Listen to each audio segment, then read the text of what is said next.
Anak niyo itong tatlong to?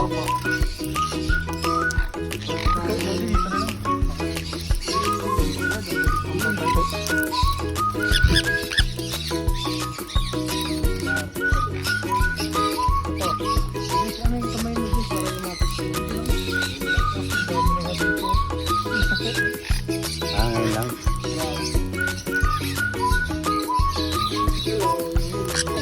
Bigyan kita ha.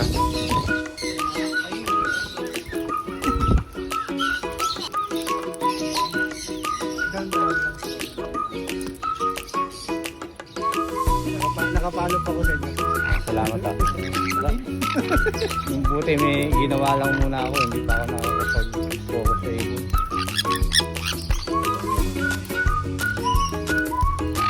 Experience tayo ng ganito.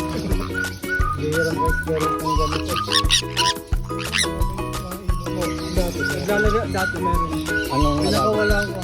pinakawala nyo tapos nakakain nyo doon sa Sa bahay? terrace namin, bumabalik pa rin. Anong ibig nun? Yung maliliit mo na sa may kulay.